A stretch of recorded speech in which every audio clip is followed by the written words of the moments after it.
Hi, ഇന്ന് നമ്മൾ discuss ചെയ്യാൻ പോകുന്നത് ലാപ്ലേസ് ട്രാൻസ്ഫോർമേഷനെ കുറിച്ചാണ്. മാത്സിലെ ഒരു പ്രധാനപ്പെട്ട കൺസെപ്റ്റാണ് ലാപ്ലേസ് ട്രാൻസ്ഫോർമേഷൻ. അപ്പോൾ ഇന്നത്തെ വീഡിയോയിലൂടെ നമ്മൾ എക്സ്പ്ലെയിൻ ചെയ്യാൻ പോകുന്നത് ലാപ്ലേസ് ട്രാൻസ്ഫോർമേഷൻ്റെ ഡെഫിനിഷൻ, പിന്നെ കുറച്ച് എലമെന്ററി ഫംഗ്ഷൻസിൻ്റെ ലാപ്ലേസ് ട്രാൻസ്ഫോർമേഷൻ.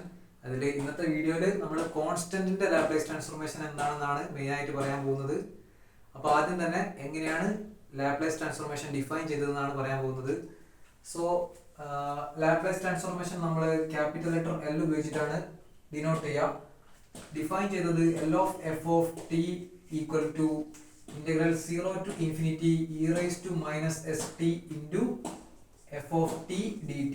ഈ രീതിയിലാണ് ലാപ്ലേസ് ട്രാൻസ്ഫോർമേഷൻ ഡിഫൈൻ ചെയ്തത്. അതായത് ടിന്റെ ടേമുള്ള ഒരു ഫംഗ്ഷനെ നമ്മളെ ലാപ്ലേസ് ട്രാൻസ്ഫോർമേഷൻ മറ്റൊരു ഫംഗ്ഷൻ ആക്കി മാറ്റുന്നു. ആ മറ്റൊരു ഫംഗ്ഷൻ എന്ന് പറഞ്ഞാൽ ഈ ഇന്റഗ്രേഷൻ ചെയ്യുന്നതിലൂടെ കിട്ടുന്ന ഫംഗ്ഷൻ ആണ്. ആ ഫംഗ്ഷൻ ഒരു പ്രത്യേകത ഉണ്ട്, അത് എസിന്റെ ടേമുള്ള ഒരു ഫംഗ്ഷൻ ആയിരിക്കും. അതായത് ടിന്റെ ടേമുള്ള ഒരു ഫംഗ്ഷനെ എസിന്റെ ടേമുള്ള മറ്റൊരു ഫംഗ്ഷൻ ആക്കി മാറ്റാണ് ലാപ്ലേസ് ട്രാൻസ്ഫോർമേഷൻ ചെയ്യുന്നത്. അപ്പൊ ഇത് കിട്ടുന്നത് എസിന്റെ ടേമുള്ള ഫംഗ്ഷൻ ആയതുകൊണ്ട് ഞാൻ ഇതിനെ ക്യാപിറ്റൽ എഫ് ഓഫ് എസ് എന്ന് എഴുതി.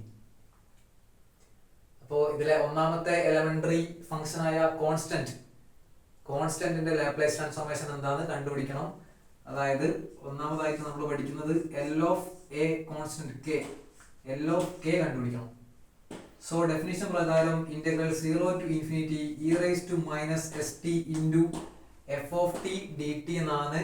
അപ്പൊ f of t ക്ക് പകരം നമ്മൾ ഈ ബ്രാക്കറ്റിലുള്ളത് k ആണ്. അപ്പൊ f of t ക്ക് പകരം k കൊടുക്കുക, k dt ആയി മാറുന്നത്.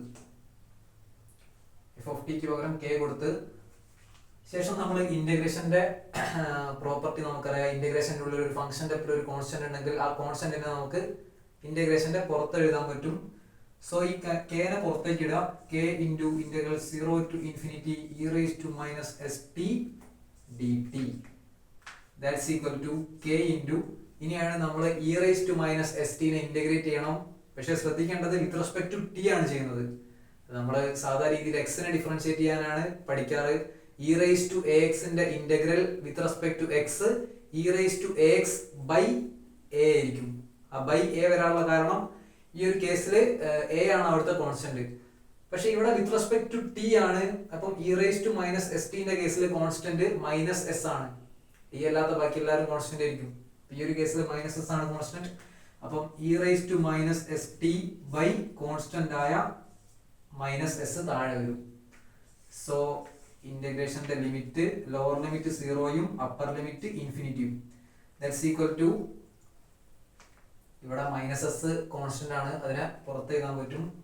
K by minus s e raise to minus s ടിക്ക് മാത്രം നമ്മൾ ലിമിറ്റ് കൊടുത്താൽ മതി, 0 to infinity that's equal to minus k by s into, ആദ്യം തന്നെ ടിക്ക് ഇൻഫിനിറ്റി കൊടുക്കുക. അപ്പർ ലിമിറ്റ് ആണ് ഫസ്റ്റ് കൊടുക്കേണ്ടത്, upper limit minus lower limit.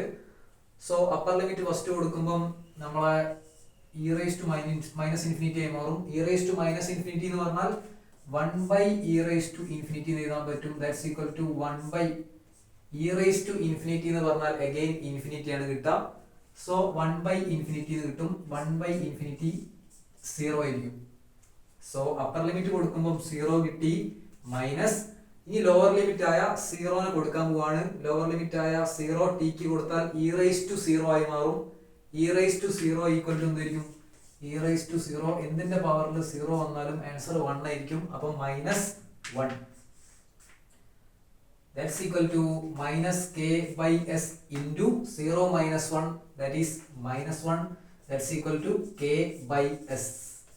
അപ്പൊ നമുക്ക് കിട്ടിയത് ഒരു കോൺസ്റ്റന്റ് കെന്റെ ലാപ്ലേസ് ട്രാൻസ്ഫോർമേഷൻ ആ കോൺസ്റ്റന്റ് ബൈ എസ് ആയിരിക്കും. ഇത് വെച്ചുള്ള എക്സാമ്പിൾസ് ആണ് നമുക്ക് നോക്കേണ്ടത്. ഒരു എക്സാമ്പിൾസ് പറഞ്ഞുതരാം. Laplace transformation of 3 equal to എന്തായിരിക്കും? 3 ബൈ എസ് ആയിരിക്കും. കാരണം കെന്റെ Laplace transformation k by s, അപ്പൊ 3ന്റേത് 3 by s. Laplace transformation of 5 equal to 5 by s ആയിരിക്കും. ലാപ്ലേസ് ട്രാൻസ്ഫോർമേഷൻ ഒരു -2 ഈക്വൽ ടു -2 ബൈ എസ് ആയിരിക്കും. അപ്പൊ കോൺസ്റ്റന്റിന്റെ Laplace transformation constant by s, അത്രയാണ് പഠിക്കാനുള്ളത്. ഈ എക്സാമ്പിൾസ് പല പ്രോബ്ലത്തിലും അപ്ലൈ ചെയ്യേണ്ടതായിട്ട് വരും. സോ ഇത്രയാണ് പറയാനുള്ളത്. Thank you.